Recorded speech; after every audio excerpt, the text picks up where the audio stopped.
Welcome to the Mr. Thundering Real Racing Roots 99 Retro Review.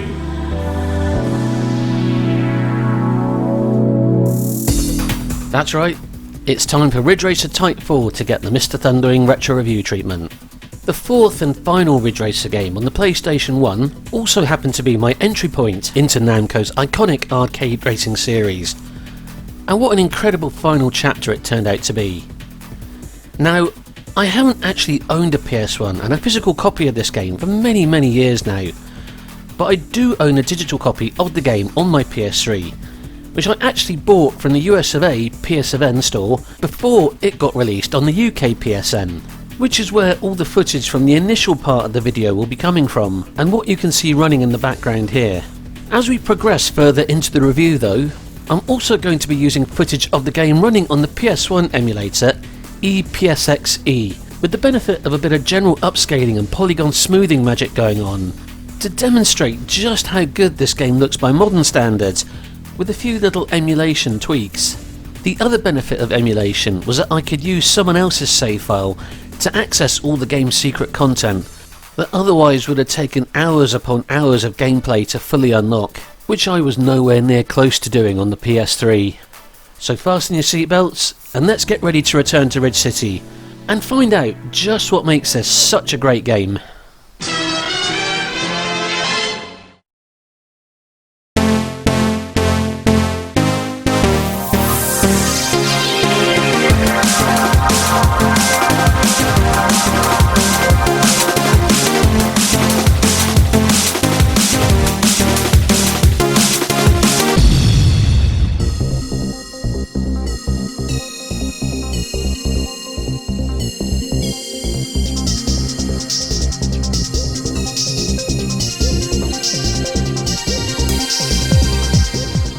So before we jump into talking about the game itself, I'd just like to set the scene with regards to how things were shaping up in the console industry around this particular time period, and how I, as a hardcore Sega fanboy, eventually found my way to this magnificent game. In my last retro review, I talked fairly extensively about the 1995 start of the 32-bit console war, and how, after an initially shaky start, Sega really started pulling things together, with a pretty stellar second wave of arcade ports. But I also posed the question, had the second wave of games come to the console too late to save it, now that the PS1 had firmly got a foot in the door of the market both here and overseas? Unfortunately, towards the end of the 1990s, the writing had been quite clearly on the wall about how things were panning out. Things like the rapidly dwindling aisle of Saturn games in my local game shop as the PS1s got ever bigger. Third-party publishers dropping the Saturn faster than Netflix cancelling the second series of Cowboy Bebop. It was pretty obvious which of the two 32-bit systems had won the console war of that generation, and unfortunately it wasn't Sega. It couldn't be plainer, especially after Bernie Stoller, the at the time president of Sega of America, commented that the Saturn is not our future at E3 1997. The Saturn was done over here in the West. The most heartbreaking thing of all back then was seeing the official Sega Saturn magazine wax lyrical about all the awesome looking Saturn games that were coming out in Japan. Things like X-Men vs Street Fighter Alpha 3, Thunder Force 5, Vampire Savior and Radiant Silvergun. Games that were never going to see the light of day on Western shores. As I mentioned earlier, I was a hardcore Sega fanboy back then, but I'd been a bit reluctant to take the plunge into the Sega 32-bit world initially, mainly because of the price of the console when it very first released. But once I'd found a second-hand console for the right price, a year and a bit after its launch, take the plunge I jolly well did. I'd never even considered the Sony alternative at that point. So, realising, less than 2 years after I'd first purchased it, that the console I'd forked out for was done, was pretty gutting to say the least. As a long-time hardcore Sega fanboy, this meant doing the unthinkable for me. If I wanted to continue playing games, I'd need to get a non-Sega console for the first time in my life. Ugh. In all honesty though, The first seeds of Sega insurrection had been planted in my mind sometime before this, after an evening playing Wipeout 2097 on the PS1 at a friend's house, and just being absolutely blown away by its amazingly stylish visuals and awesome licensed techno soundtrack.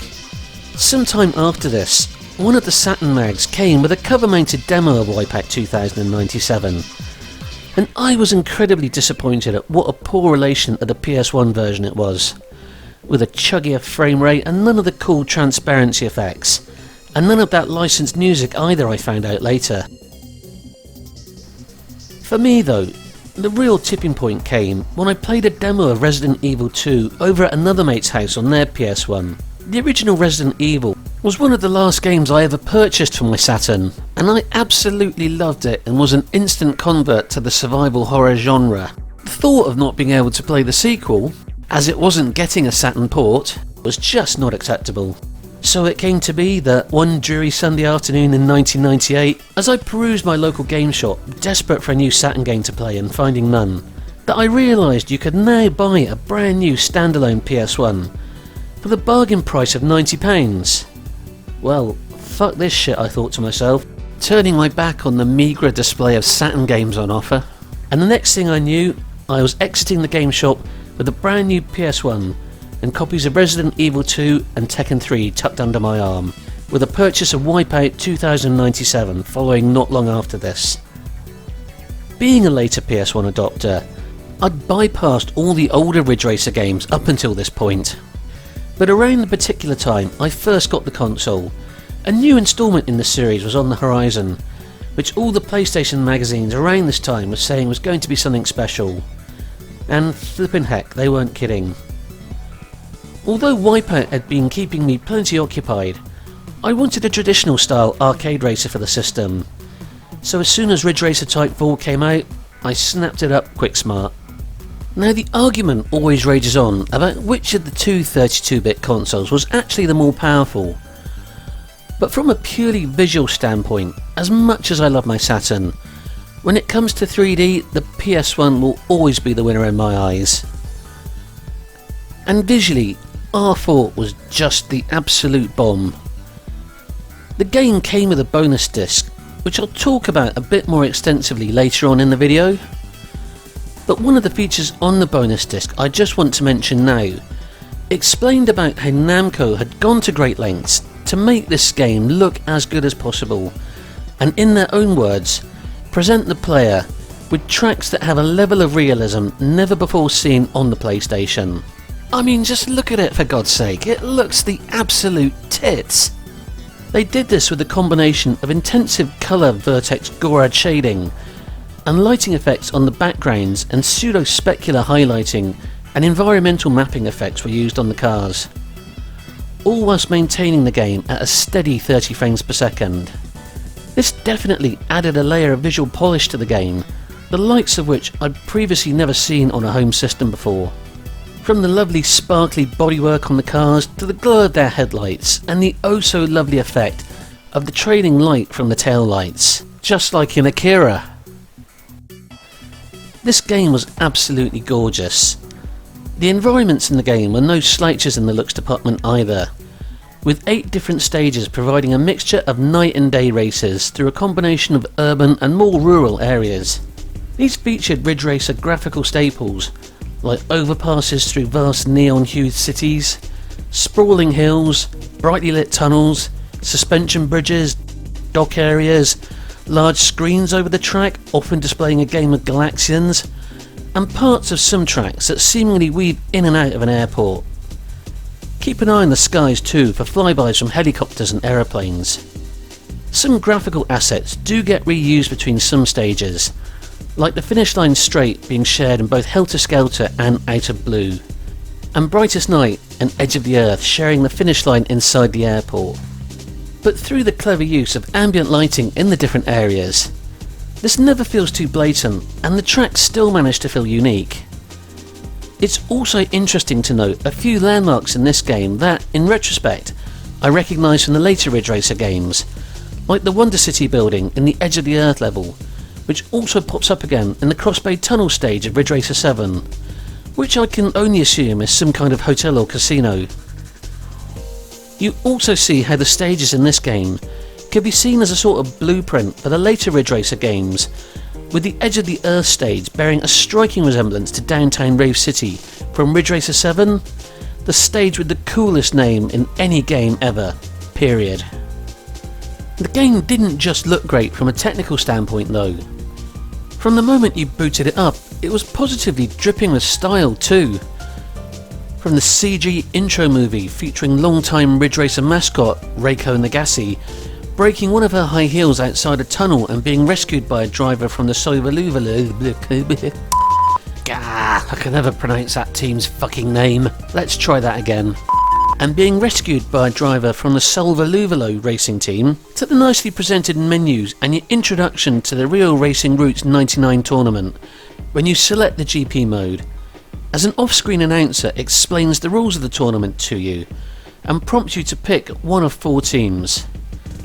This was back in the day when, having not long come off the back of the 16-bit era of gaming, large portions of digitised speech in a game was still something that really impressed me, as did these newfangled CG intros these CD-based games were coming with now. A massive part of that style I mentioned the game had was also down to its absolutely incredible soundtrack, composed by the Namco sound team, an awesome mixture of soulful funky house, acid jazz, techno, breakbeat and drum and bass, with vocals in similar tunes provided by American singer Camilla Lovelace. As someone that was particularly into rave music in my youth, and as someone that still loves dance music now, I've always appreciated the Ridge Racer series' embrace of dance music culture, and some of the absolutely banging techno tunes in the first game in Rave Racer.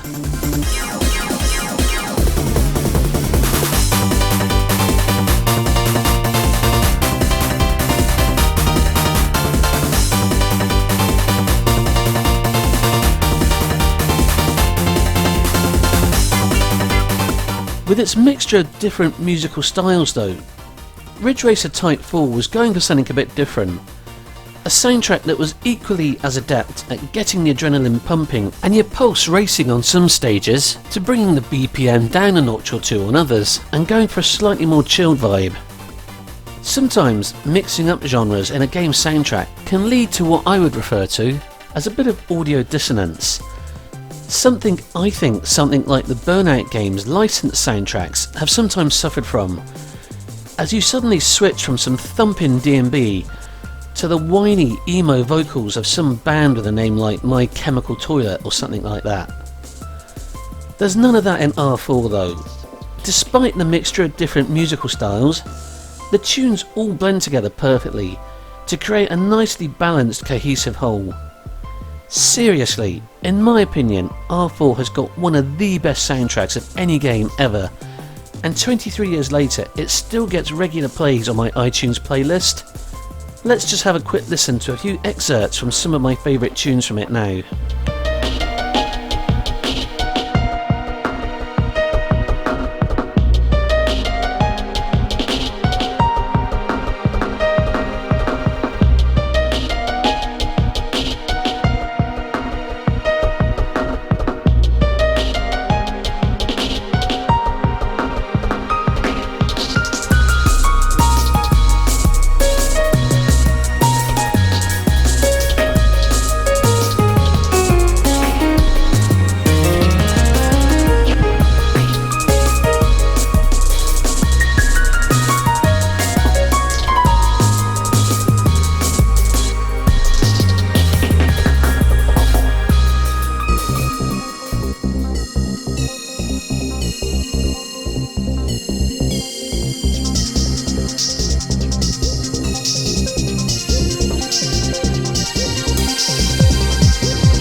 Great graphics, presentation and sound would be meaningless though if the game didn't play well.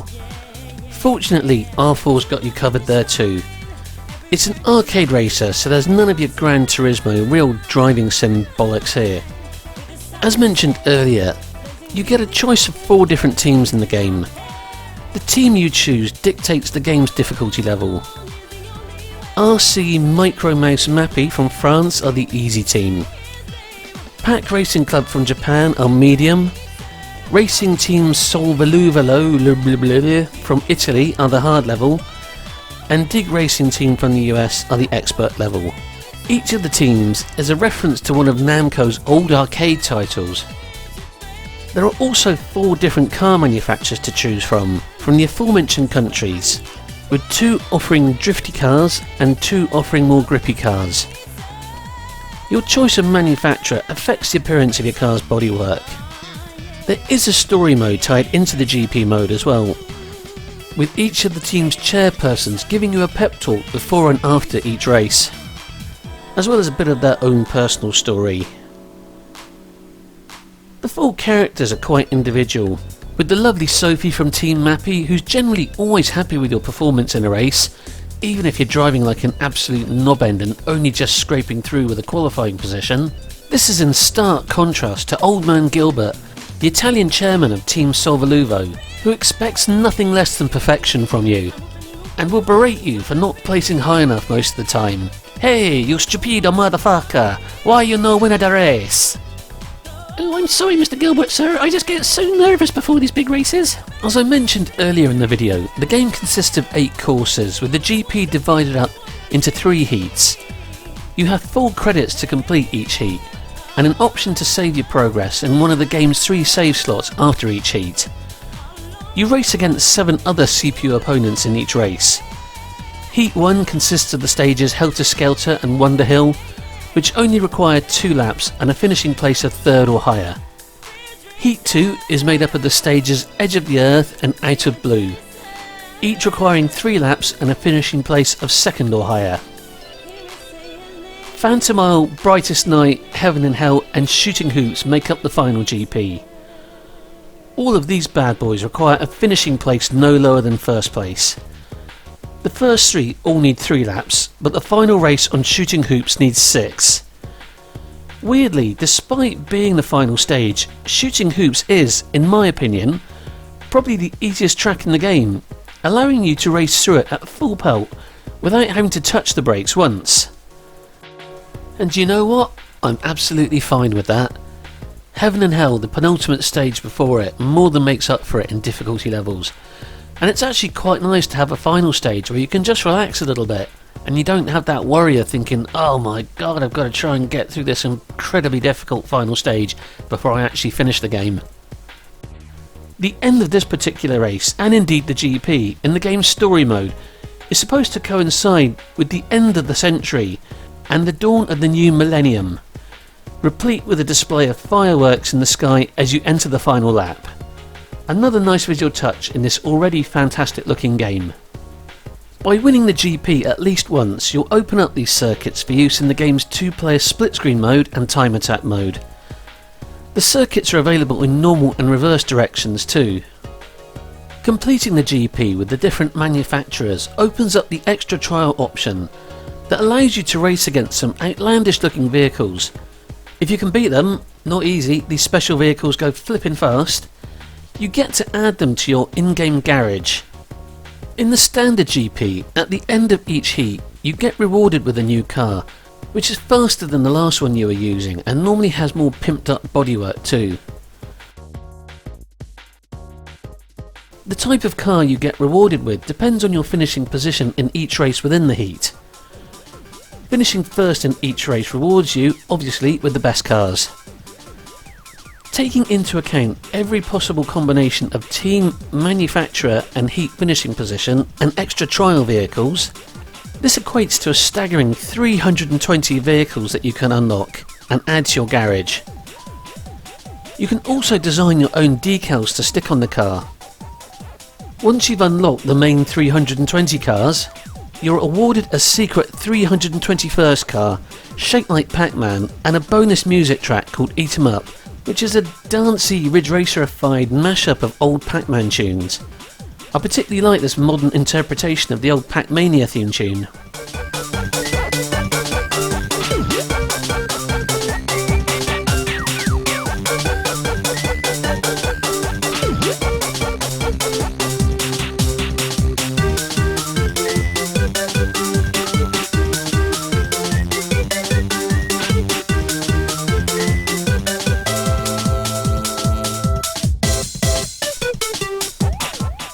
Now, in all honesty here, I sunk a good quantity of time into the game back in the day, and I didn't get anywhere close to unlocking all 321 of these cars.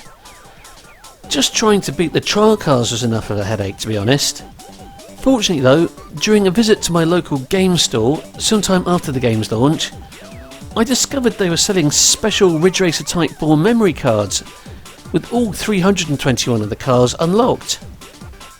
So I just bought one of those and saved myself an awful lot of in-game grinding. I've seen it mentioned elsewhere that perhaps part of the idea behind having so many cars to unlock was that it would encourage players to purchase and use the Pocket Station, a combination of a memory card and a miniature personal digital assistant that would allow you to trade cars with your friends. Although, funnily enough, there's no mention of R4 actually being compatible with the device on the Pocket Station wiki page, despite some websites suggesting its use for this game. As much as I love the game, needing to unlock all 320 cars before you access the Pac-Man bonus car and bonus music track does seem a bit unnecessarily grindy. A website I was looking at to research this reckons that you'd need to complete the GP at least 78 times to do this.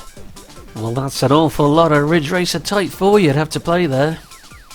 If it wasn't for the memory card I bought, there's no chance in hell I'd have ever seen the Pac-Man car. To be honest, I'd have actually been more disappointed if I'd never got to listen to Eat 'em Up. That tune is hell of a catchy.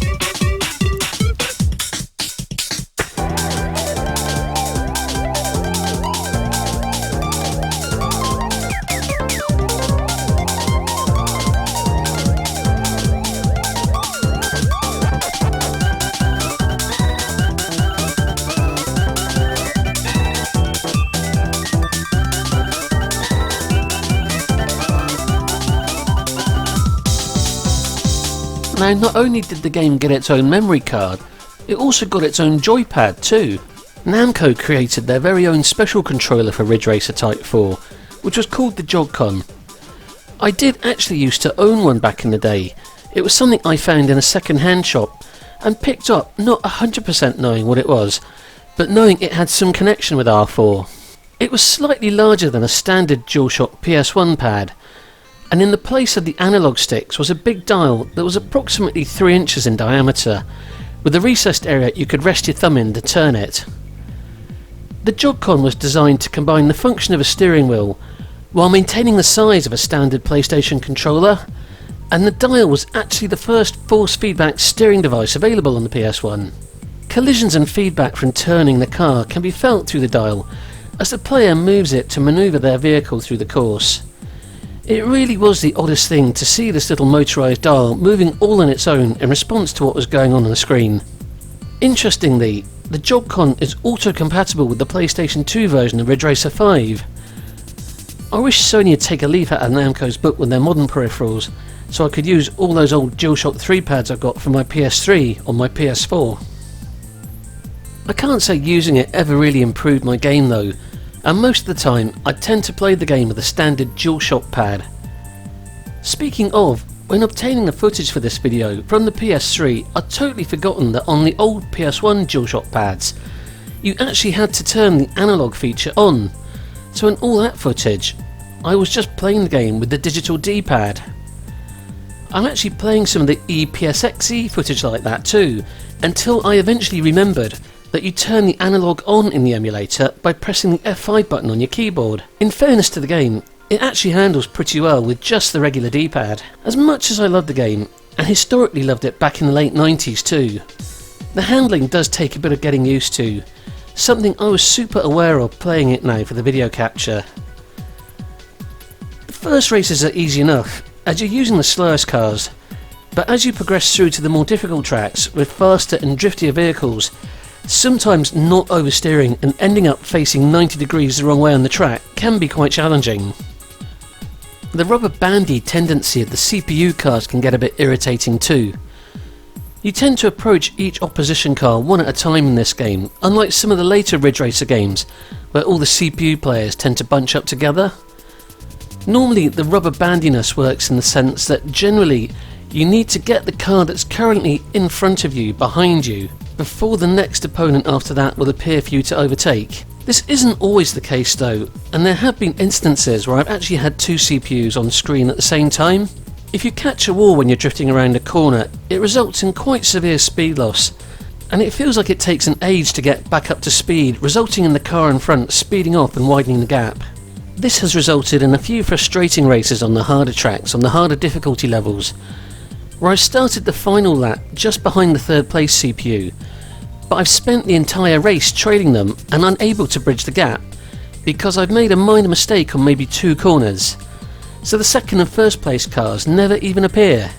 Yeah, I know, it's called hard for a reason, and I probably need to get good. This is only really an issue on the harder difficulties though, and on the easy and medium settings, you'll get through to the final GP in no time. The game is proper old school unforgiving as well though. Once you use your 4 credits up, you have to restart that particular heat from the start again. To be fair to Ridge Racer Type 4 though, Rubber Bandy AI was an issue with pretty much all racers at that time. Sega Rally on the Saturn more or less employs the same technique of having to keep overtaking each CPU car one at a time. Now, another incredibly cool thing about Ridge Racer Type 4 is the bonus disc that came with it that I alluded to earlier. This bonus disc was known as Ridge Racer High Spec Demo in the UK, or Ridge Racer Turbo if you live on the other side of the Atlantic. It was a reworked version of the original Ridge Racer, which managed to bump the frame rate of the original game up to 60 frames per second from 30. Information on the disc explained that before development began on Ridge Racer Type 4, a separate technology R&D team studied the feasibility of creating a PS1 racing game that ran at 60 frames per second. Their research showed that it would be too difficult to get such a graphically advanced title as Ridge Racer Type 4 to run at 60 frames per second without major compromises to the quality of the visuals and the gameplay. However, all that hard work that went into the research didn't go to waste, and they used it to create Ridge Racer High Spec, which not only improved the original frame rate, but also made the visuals a bit smoother and crisper too. While in the original game you race against a full field of cars, in Ridge Racer High Spec you only have one opponent in each race. As an added bonus, the original 30 frames per second Ridge Racer was also included on the disc for comparison purposes. Nice one, Namco. That was incredibly awesome of you. I miss the days when games companies actually used to have these little altruistic moments. So this was the first time I ever got to play an arcade racer game at home in 60 frames per second. As cool a bonus as this was though, there was something that was just a bit wank about the controls in Ridge Racer High Spec. Every time I tried to power slide around a corner, I could never properly recenter the car afterwards. I'd just keep sliding around left to right, and keep losing speed until it eventually would just snap out of it. Even if I wasn't touching the D-pad immediately after the corner, it'd just keep wobbling left to right. Trying it again now in emulation, I had the exact same problem. I've seen other players who seem to be able to control it okay though, so fuck knows what I'm doing wrong. The Ridge Racer Turbo disc came with a couple of playable demos of other Namco titles, and some gameplay videos too. I can't recall if they were on the UK disc as well though. So yeah, there we go. Ridge Racer Type 4, an all-round fantastic package. From its slick presentation, amazing graphics, fantastic music, and fun and entertaining arcade racer gameplay. And that's not even before mentioning the excellent addition of the bonus Ridge Racer High Spec disc. That showed just how far things had progressed technically from the early days of the PlayStation 1. As much as I hated having to jump ship from the Saturn initially, getting to play amazing quality content like this on the PS1 made me not regret the decision one bit, and I came to love Sony's little grey rectangle as much as any of my previous Sega consoles. As far as Ridge Racer Type 4 Legacy goes, all of the stages and a lot of the music were reused in the PlayStation Portable version of Ridge Racer 2. Or is it Ridge Racers 2? I can never remember. A kind of best-of compilation of all the old PS1 Ridge Racer games that benefited massively from the improved graphics of Sony's handheld compared to its PS1 older brother. If you play the game on the PSP emulator PPSSPP and turn all the upscaling options up to maximum, the game looks absolutely incredible. You can play these Ridge Racer Type 4 tracks in HD at 60 frames per second, and they look almost on a par with the PS3 version of Ridge Racer 7 in my opinion. Speaking of Ridge Racer 7, off the top of my head, I know that there are at least 2 of the tunes from Ridge Racer 4 in there, Moving in Circles and Eat 'em Up, although now that I think about it, it's possible they were actually DLC.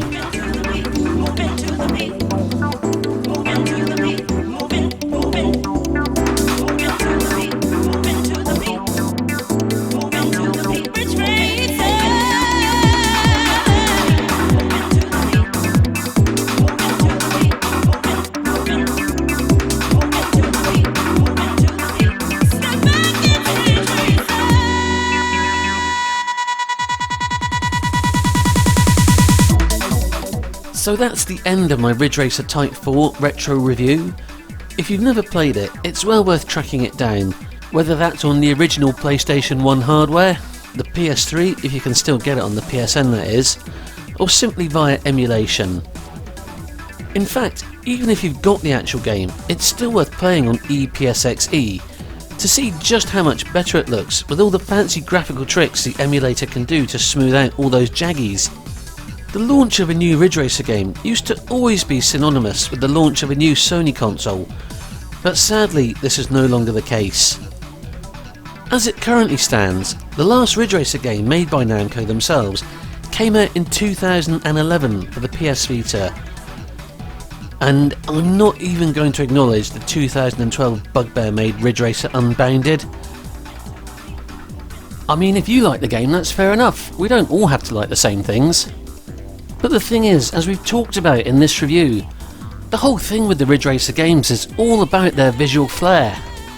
It wasn't just about the games playing great, it was about the games looking great too. That individual sense of Ridge Racer style. But by taking the game in a different direction, Ridge Racer Unbounded just comes across to me like a poor man's Burnout. We talked earlier about how Namco really tried to push the envelope in terms of what the PS1 was capable of graphically with Ridge Racer Type 4. But when it came to Ridge Racer 7 on the PS3, which was a 2005 launch title for the system, they managed to work their graphical magic once again by producing a game that was in HD and ran at 60 frames per second and looked amazing. Ridge Racer Unbounded came out in 2012 and only ran at 30 frames per second on the PlayStation 3. Yeah, I know I was bigging up 30 frames per second in Ridge Racer Type 4 earlier, but that was in hardware that was a whole 2 generations before the PlayStation 3.